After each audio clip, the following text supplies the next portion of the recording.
We are on the morning break in the second day of questioning of the undercover police officer hN118, who, using the cover name Simon Wellingsa, infiltrated globalized resistance and dissent, along with pretty much infiltrated dissent. I mean, it would appear that he's clarified that a fair bit today. I'm joined by Donald Driscoll of the Undercover Research Group. What have you made of what we've heard from hN118 this morning? I'm quite happy. Yeah, I mean, just in context. Yeah, in context today is about the hN118 referred to as putting himself in a position to report on rather than infiltrate dissent. So last week, sometime ago. Yeah, I mean, we've only got a short break. We've only got a short break, so yeah. We got a document where Wellings was supposed to have incredible access to loads of groups all across the country, mostly around dissent, First, all social centres. We took a look at it and went, this is just simply not true. None of this is lies. Nobody remembers him. So we managed to get together a collective statement from a group of people in these, and just dismissing it all. So this was the basis of the questioning this morning. Yeah, which, I mean, essentially, I needn't have bothered. Totally unnecessary process, because quite frankly, he just agreed with every word that you said. Yes, he said, no, none of this stuff's true. He barely had any access to any of these groups. He hung around, turned up for a few meetings, and that was it. But the managers were saying, oh, but he's amazing. He's got all the access everywhere. We were taking through a lot of his reports this morning, and it was put to him that essentially what he was doing was copying and pasting information from publicly available sources on websites into police intelligence reports and submitting them to the office. He said, yes, that's exactly what I was doing. Yeah. For quite a few hours each day. So but it appears towards the end of the I mean, he said that by 2007, the majority of his time was spent attending the meetings about the closing of the SDS, and that this was taking up more of his time than actually his undercover deployment. He said that it was considered a good use of his time to do all this reporting from websites, but he started having to do this event log where he had to list every hour of every day what he was doing. And we saw one of these. I mean, it was very much in contrast to the 2 phone calls a day that had historically been the nature of SDS reporting. And he was just kind of going out, sat in my duff cover flat and went on the internet, checked out this bulletin board, this email list, blah, blah, blah. I mean, he even admitted that the closed email list, which he was much vaulted in the access documents that we saw, was in fact, these email lists that he admitted were very easy to actually get onto if he wanted to. He just had to be nominated somebody or turn up at the right meeting, and it was like, but it's amazing. This is like, even referred to the word open source intelligence. Anybody could go onto these websites, anybody could go into these spaces and think, but somehow this is important. He's reporting new stuff. I mean, just to put it into context, I mean, like he's admitting that essentially all he was doing was copying and pasting publicly available information, attending large gatherings and meetings where he was collecting leaflets and submitting those. This made him the highest paid special demonstration officer in the history of the unit, and also one of the most acclaimed to judge by his authorizations.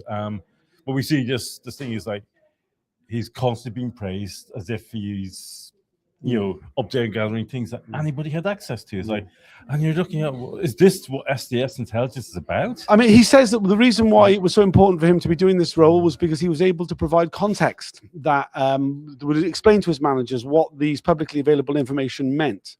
Which doesn't appear. None of this context actually appears in any of his reports. This would be the all briefings, of which there is no recording of whatsoever. Very dodgy. Yeah, and one of the examples they really focused on in this was his reporting on Jean-Charles de Menezes' killing and the campaign for justice around that. And he was, you can see the inquiry is quite interesting, getting to the heart of this. Was he briefed to target the campaign? He says it was just a watching brief. If he came across something, and then he had all sorts of various justifications as to why he might be reporting on this campaign. I mean, we saw these documents. I mean, it was that classic thing of when you copy and paste from like multiple sources into one document. It's different size text, different fonts. He just copied and pasted anything he found about the Jean-Charles de Menezes justice campaign into these documents and fires them off. Just a little note about the inquiry. He was asked about his briefings that he gave to Tayside Police about the G8 in Scotland, and very pointed questions whether these briefings took place in England or Scotland. If they were in Scotland, the inquiry doesn't want to fucking know. It doesn't want to fucking know because the fucking stupid fucking terms of reference of the inquiry are limited to England and Wales. Though Don Ramble today won't question it, always referred to England because obviously Wales doesn't really exist. It is totally fucking stupid. Totally undermines the nature of which these deployments took place. It makes no sense either in terms of how the inquiry operates. Obviously, because the remit of the inquiry, the chair is only going to be able to pass judgment on events that happened in England and Wales. But there is no reason why information that gives context to that, there's context again, shouldn't come from wherever it took place. I mean, we were given a very long list of countries that hN118 visited as part of his deployment. It was, all across Europe. Yeah, it was put to him that perhaps this was a waste of public money for him to do all this traveling, and he was asked if it was a perk of the job. He claims it wasn't, but it just shows the way in which that. He claimed, this was all in relation to events of policing in the UK. This was to understand the demeanour of activists abroad who were going to come to the UK for protests at a later date. The inquiry doesn't accept that as a thing that it's not even possible as far as they're concerned. It's a nonsense. Yeah, and it is quite disappointing. And and this also goes to how much, because another related topic they were touching on was, all these groups had national public order intelligence officers in them, like Marco Jacobs, Mark Kennedy, and Lynn Watson. And they were also traveling still together in Scotland. So it was like, so what actually is going on? What is the purpose? They're trying to get to what is the purpose of this unit if it's doing all this stuff, but they've also hamstringed themselves in the process, because so much in that area was the international stuff. There was some questioning, and hopefully we've been told there'll be more of it. I think it's very important about his knowledge, the briefings that he had about the National Public Order Intelligence Unit officers that were already deployed in the areas now that he was reporting on. Now, he says that he was told, when he was, for example, asked about Cardiff Anarchist Network, he was told that there was already very good coverage of Cardiff Anarchist Network. Obviously, the undercover police officer Marco Jacobs was in that group, the group I was in. Clown Army. The Clown Army, he said he was told not to report on them because Lynn Watson was inside the Clown Army. Just for the record, I was never involved with the Clown Army.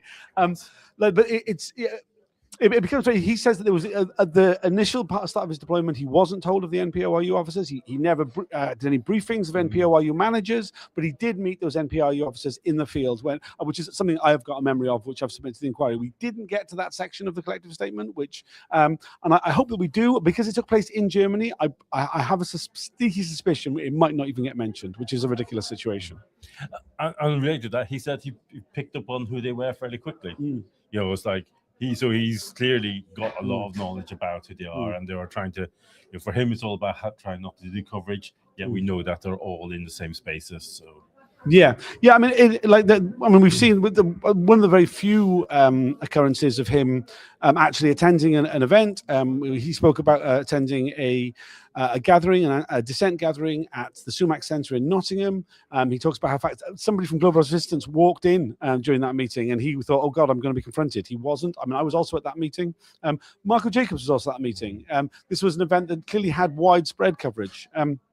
Another topic that came up, and I'm rushing really because we're going to have to head back in fairly soon, but something which I think was really key is that there were a great number of burglaries that took place against activist groups during this time period, where things of value were left behind, but hard disks, laptops, paper documents were taken. It's long been believed that these were break-ins that were done by the state as part of this wider infrastructure of repression that we always talk about. He was asked directly if any of the information that he provided was in relation to that. And he talked simply, the only example he could give was about a report that he submitted in 2004 about the security on the Globalized Resistance Office. And he said, that, being asked that, he said he didn't know if it was to be used to make an entry, but he kind of assumed that that's probably what it would be about. Otherwise, why would they want to know? He claimed that nothing that he did was about the disruption. It was pointed out that in the documents we've heard about disruption, is this what they mean by disruption? By going in and robbing the places of key information and key infrastructure. They cited the burglary of Stop the War, where membership lists were stolen and it was causing problems. And it was, made clear that they missed the flat screen TVs, but they wanted the hard drives with the data. So Stop the War assumed it was state. I think it's fairly reasonable. Yes. Yes, it almost certainly was. There's a lot more to come from Simon Wellings. It is a short break. We are due to go back in a second. Yes. Anything else you'd like to add? Nope. Okay, please follow along. Please like, share, and subscribe. Please, it makes a huge difference. I noticed in terms of likes, we've gone really far down. I think partly because I stopped kind of reminding people to do so. And it would really help if you did. Please follow the hashtag SpyCops on Twitter, and with the live coverage in the room as it happens.